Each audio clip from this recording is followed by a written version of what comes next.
Clan TV, sponsored by Wellwood Communications. We're in a new look Clan changing room, as you can see. But as ever, the head coach is here to talk to is Ryan Finnerty. Good evening, Ryan. Hey. First one, the Cardiff Conference is in the bag, but the title remains up for grabs. What was 5 teams has been whittled down to 3 or perhaps 4 at this stage. Is this where you really start to feel the intensity rising? Well, I don't think so. I think we've been playing kind of playoff hockey and desperation hockey for a while. We're probably looking, we're well into a month now where all the eyes have been on us as far as when we'd collapse or, if the pressure would mount. So we're getting used to it now, and we're in the bottom 8 games, and like I said, it's like a North American playoff series, best out of 8, I guess you can say, as opposed to 7. But it's exciting. It's exciting, but we're confident right now. 2 shutout wins over Dundee Stars at the weekend reinforced the place at the top of the league, and results went for the Clan as well. Do you share the view that it's Braeheads to lose now? I don't know. It depends. I mean, there's a lot of variables that go into it, and right now we're minus 3 defensemen. And there's not too many teams that could sustain losing 3 import defensemen and still be as confident as we are and adjust the way we've adjusted. I mean, we got a big test coming up here this week, but there's a lot that's gone on and a lot that's happening around the league. Sheffield's obviously with their goaltending situation, us with our suspensions and injuries. Cardiff are flying right now, so I think it's still anybody's game. Now, looking at the fixtures to come for all the teams, there's some big games coming up, including, I think I saw Sheffield Steelers and Cardiff playing each other 3 times. Have you sat and looked at them and planned in your head how you would like them to go?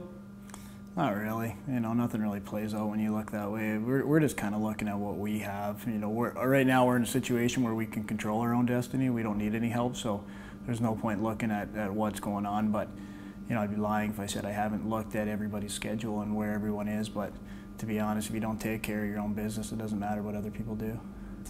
Now, for the Clan, Friday's game with Nottingham Panthers kicks off a busy 8-day spell that also sees the Flyers come here, and plus away trips to Sheffield Steelers and Nottingham. Will this be the defining week for the club, in your opinion? I don't think it's a defining week. I think it's a very important and crucial week. Anytime you're playing at home, I don't think you can afford to drop home games at this stage. But this isn't a do or die situation for us. We need to make sure that we compete at the level we need to compete at, but we're not looking at a one game and then throw it in the bin if it doesn't go that way. We got to be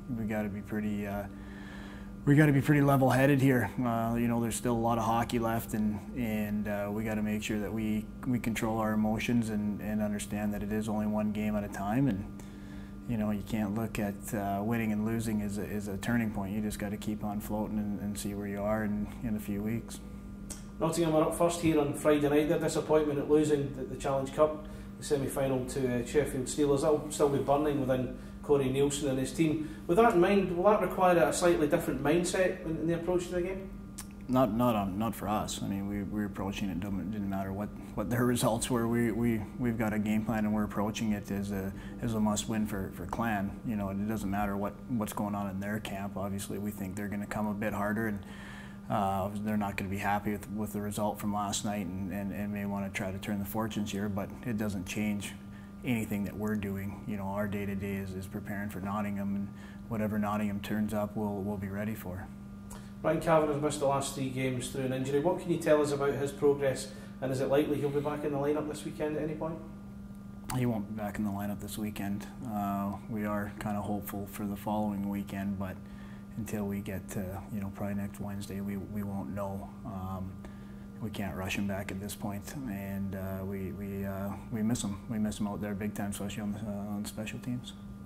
5 Flyers then come to Braehead Arena Sunday. They're a team that have struggled with consistency in recent weeks. As a coach, how frustrating can it be that when your team can't get a run going, and how much do you think the Kirkcaldy side would enjoy to put a spoke in Braehead Clan's title wheels? Well, of course, anytime Fife can beat us or vice versa, you get a bit of a bonus feeling, and it's a good feeling. But yeah, it's tough. I mean, the league's it's got so much parity now. You're not seeing teams going on 5, 6, 7, 8 game runs like we have in the past. If you can put 2 or 3 games together and repeatedly, if you go 3-1 and then 3-1, you're doing all right nowadays. So it's tough, but obviously if you're not consistently winning, it is frustrating. I think from a coach's standpoint, it's frustrating, especially if you're not getting the performances, or you're getting a great one and then a bad one and then a great one. It it can be a bit demoralizing. But you know, I think Fife's playing good hockey right now. You know, I think they went to Cardiff on Sunday and it was a 2-1 game.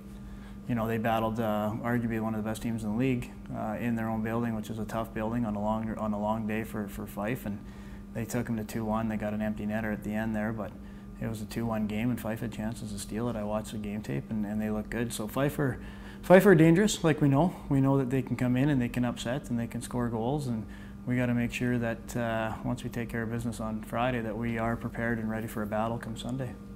Now, you've been a coach for a few years, and I'm going to put you on the spot a wee bit. And I've heard different people in different jobs in many sports down the years saying that the job you do, sort of similar to the job you do, is one where you feel you're always learning. What would you say you've learned about the job this season alone as a coach? What would you say you've learned? That's a good question. I think you're forever adapting. You know, you're learning.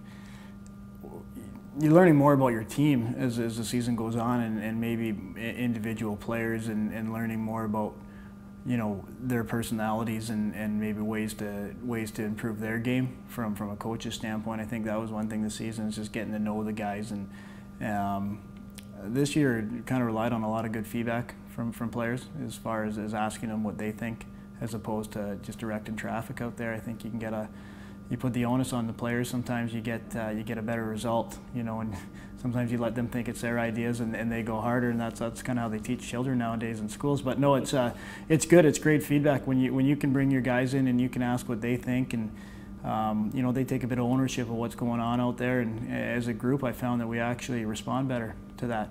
You know, and we as a team, or you know, if we talk about certain breakouts or we talk about certain plays that we're comfortable with, I find we execute a lot better than if I just come in and say this is what we're doing. You know, here and there, obviously there are areas where we are black and white on, and you know, but sometimes it's nice to get some feedback, and I think the players respond well when they do get some input as far as how they're feeling or what kind of looks they're getting out there, and I think that's something I've adapted a lot in this year's team. You know, and it comes with a good leadership group, and it comes with working with good people too. You know, I value their opinion as much as I hope they value mine. So I think that side of it I've definitely explored more this season than I have in the past, and I found it for the most part it's been very beneficial. Thanks very much, Ryan. All the best for the weekend. Yeah, thanks.